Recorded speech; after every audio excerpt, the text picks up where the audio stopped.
एक समय की बात, एक गिलहरी एक पेड़ के अंदर अपना स्थान बनाया।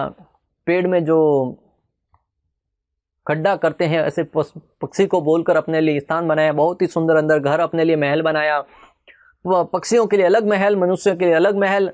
पक्षी उसमें प्रसन्न, मनुष्य अपने अंदर भी प्रसन्न नहीं। गिलहरी बहुत ही प्रेम से एक तालाब के किनारे वो पेड़ था, उसके अंदर अपना घर बनाकर रह रही थी। समय अच्छे से बीत रहा था। जब पशु वहां पर पानी पीने आते, उसकी बहुत ही सुंदर कल कल की आवाज आती। सुंदर सुंदर वन में अनेक पशु सहसा आते, पशु पक्षी सहसा आते। उसकी आवाज सुनकर बड़े आनंद से उसका जीवन यापन होने लगा। कुछ समय के उपरांत, जैसा कि भगवान श्री कृष्ण ने भगवत गीता में कहा है, मात्र स्पष्टातु कौन्तेय शीतोष्ण सुख दुखदा अगम अपैन अनित्यः तान तितिक्षु भारत। जिस प्रकार भगवान कहते हैं कि अर्जुन से कि जिस प्रकार सर्दी और गर्मी की ऋतुएं परिवर्तित होती रहती है, उसी प्रकार हमारे जीवन में भी सुख और दुख आते जाते रहेंगे। उसी सिद्धांत के तहत सारे दिन एक जैसे नहीं चलते। उस गिलहरी के जीवन में भी ऐसा ही समय आया। एकाएक एक कोयल उस पेड़ के ऊपर आकर बस गई। रात भर बहुत ही सुंदर ध्वनि में गाना गाया। गिलहरी को बड़ा आनंद आया। देखते ही देखते गिलहरी को आनंद आने लगा। प्रतिदिन कोयल सुंदर सुंदर गाने गाती।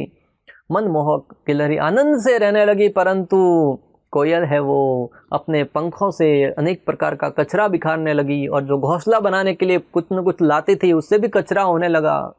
गिलहरी थी वो साफ सुथरी रहना पसंद करती थी। कई लोग होते हैं जो घर में साफ सफाई का बहुत विशेष ध्यान रखते हैं, और श्रील प्रभुपाद जी इसके पक्के थे। कहीं भी किसी भी प्रकार की मिट्टी को स्वीकार नहीं करते थे। एक बार श्रील प्रभुपाद जी वृंदावन के मंदिर में आए। वहां पर देखा कि भगवान श्री कृष्ण बलराम जी के श्री चरणों में बहुत सारी रेत जमी हुई थी। उन्होंने भक्तों से बोला कि ये क्या है, इतनी रेत क्यों पड़ी है, साफ सफाई का ध्यान नहीं रखते। भक्तों ने कहा कि ये तो ब्रज रज है।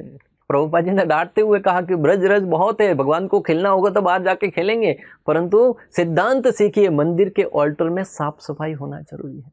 जहां पर साफ सफाई होगी वहां पर भगवान निवास करेंगे, क्योंकि जिस स्थान पर साफ सफाई रहती है वहां धर्मात्मा व्यक्ति प्रवेश करते हैं, वहां देवी देवता स्थान निवास करते हैं। जब साफ सफाई के बिना अच्छे मनुष्य वहां नहीं आएंगे तो भगवान के आने का तो कोई प्रश्न नहीं उठता।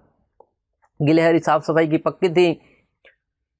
तब उसने पेड़ के पास जाकर शिकायत करी कि मैं इधर शांति से रह रही हूँ, आप भी प्रसन्न, मैं भी प्रसन्न, किसी प्रकार का कोई समस्या नहीं, परंतु ये कोयल जब से आई है कचरा बहुत फैलाती है, यहाँ पर बहुत सारा वातावरण को गंदा करके रखी है, तुम उसको यहाँ से जाने के लिए क्यों नहीं कहते। उस समय भक्तों पेड़ ने बहुत ही सुंदर सिद्धांत सिखाया, बहुत ही सुंदर बात कही। उस गिलहरी से कहा कि यहाँ पर तुमने आकर मेरे शरीर में अनेक प्रकार के खड्डे खोदकर अपने लिए स्थान बनाया, मैंने तुमसे कुछ नहीं कहा। अनेक राहगीर आते हैं, इस राह से गुजरते हैं, नीचे बैठ के सांव लेते हैं, मैं किसी से कुछ नहीं कहता। कई लोग आकर पत्थर मारते हैं, फिर भी मैं उसको फल प्रदान करता हूँ। भले सर्दी हो, गर्मी हो, बारिश हो, एक ही स्थान पर रुककर सबके लिए व्यवस्था करता हूँ। जीते जी तो छोड़ो, जब मेरी मृत्यु हो जाती है पेड़ों की, तब भी सूखने के बाद लोग उसको जलाकर अपना भोजन पकाने में या किसी व्यक्ति के अंतिम क्रिया में मेरा प्रयोग करते हैं। मैं हर समय अन्यों के लिए, परोपकार के लिए, सेवा करने के लिए बना हूं। क्यों छोटी छोटी बातों को लेकर शिकायत करते रहते हो? जो कुछ भगवत कृपा से प्राप्त हुआ है उसे अन्यों की सेवा में लगाने का प्रयास कीजिए। भक्तों, ये साधारण सी बात सुनने में लग सकती है, परंतु सिद्धांत शिक्षा बहुत गहरी है। व्यक्ति अपने जीवन की छोटी मोटी समस्याओं से हमेशा परेशान रहता है, हमेशा शिकायत करते रहता है कि मेरे साथ ऐसा क्यों, और अन्यों को देखकर हमेशा ईर्ष्या करता है कि उसके पास यह है। दूसरों के जीवन में देखकर ईर्ष्या करता है कि वो इतना सुखी है, मैं दुखी क्यों। परंतु अगर तत्व से देखा जाए तो कोई ना कोई व्यक्ति किसी न किसी समस्या से दुखी है। कोई तन दुखी, कोई मन दुखी, कोई धन बिंद रहे उदास, थोड़े थोड़े सब दुखी, मात्र कृष्ण का दास रहे सुखी। सब थोड़े थोड़े दुखी हैं। किसी को कोई शरीर की व्याधि है, किसी को कोई व्याधि है। हमारी दृष्टि में हो सकता है वो अधिक सुखी दिखे, जैसा कि कहावत है कि पराई थाली में अधिक भोजन दिखता है।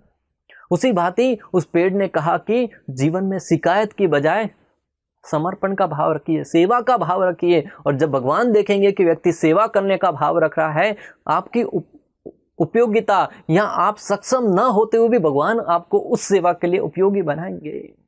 इसलिए जीवन में समस्याओं से या शंकाओं से या अनेक प्रकार के दुखों से भागने की बजाय उसमें समर्पण का भाव रखिए, सेवा का भाव रखिए।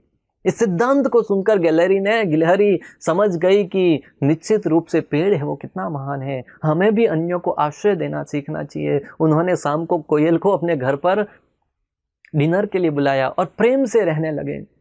मैं आपको जो बताना चाहता हूं कि ये कहानियां सुनने में साधारण लग सकती है, अटपटांग लग सकती है, परंतु सिद्धांत सीखने वाली बात है कि हमें अपने बच्चों को इस प्रकार की स्टोरी, कहानियां बताकर उनको प्रेरित करें कि जीवन में किस प्रकार अन्यों की सेवा में सहयोग करें, अन्यों के दुख का कारण न बने, अन्यों की समस्याओं का कारण न बने, बल्कि उनकी समस्याओं को समाधान करने का एक बहुत ही सुंदर दृष्टांत प्रस्तुत करें।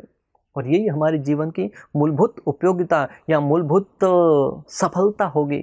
आज जहां एक और हम देख रहे हैं संपूर्ण विश्व में लोग छोटी छोटी बातों को लेकर शिकायत कर रहे हैं। कोई किसी देश से शिकायत कर रहा है, कोई किसी नेता की शिकायत कर रहा है, विद्यार्थी अपने शिक्षक की शिकायत कर रहा है, बच्चे अपने माता पिता की शिकायत कर रहे हैं। हर जगह कोई ना कोई शिकायत चल रही है।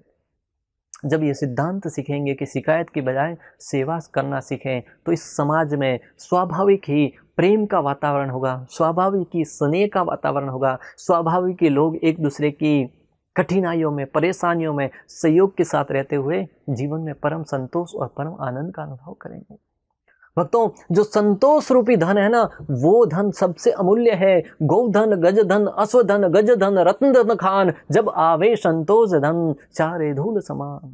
व्यक्ति कितना ही धनवान क्यों ना हो जाए, परंतु जब तक हृदय में संतोष का भाव नहीं आएगा, व्यक्ति सुखी नहीं रह सकता। और ये संतोष का भाव सेवा से ही प्राप्त हो सकता है। भोग करके कितना ही आप सुखी होने का प्रयास कीजिए, कभी सुखी नहीं हो पाएंगे। परंतु जब सेवा करेंगे ना, उस समय आपके हृदय में संतोष का भाव आएगा। आपके पास 2 रोटी है, सामने कोई भूखा व्यक्ति बैठा है, उसको एक प्रदान कीजिए, एक स्वयं ग्रहण कीजिए। निश्चित रूप से मैं आपको विश्वास के साथ कहता हूं, उस समय भले आप खाने में कुछ भूखे रह सकते हैं, परंतु उस व्यक्ति के मुख पर प्रसन्नता को देखकर आपके हृदय में जो संतोष आएगा ना, जो प्रसन्नता आएगी, वो आपको आत्म तृप्ति प्रदान करेगा। इसलिए तो हमारी वैदिक सभ्यता में मिल बांटकर खाने का व्यवधान था। अन्यों को पहले भोजन करा के फिर स्वयं के भोजन करने का व्यवधान था। अनेक राजा महाराजाओं के दृष्टांत आते हैं जहां पर उन्होंने स्वयं के शरीर के अंगों को काट कर भी अन्यों की सेवा करने का अवसर हाथ से नहीं जाने दिया। दधीसी ऋषि का प्रसंग भक्तों, इंद्रदेव की और देवताओं के समाज की रक्षा के लिए अपने शरीर के प्राणों को त्याग कर अपने शरीर की हड्डियां प्रदान करने से भी पीछे नहीं हटे। इतना समर्पण भाव है कहीं और, इतना त्याग का भाव है कहीं और। जब हम इस वैदिक सभ्यता के विषय में श्रवण करते हैं, पढ़ते हैं, सुनते हैं, तब हमें अपनी संस्कृति पर गर्व होता है, तब हम अपने वैदिक सभ्यता पर गर्व होता है, और हम धन्य समझते हैं कि धन्य है हमारे पूर्वज जो इतनी महान परीक्षाओं से आगे गुजरे।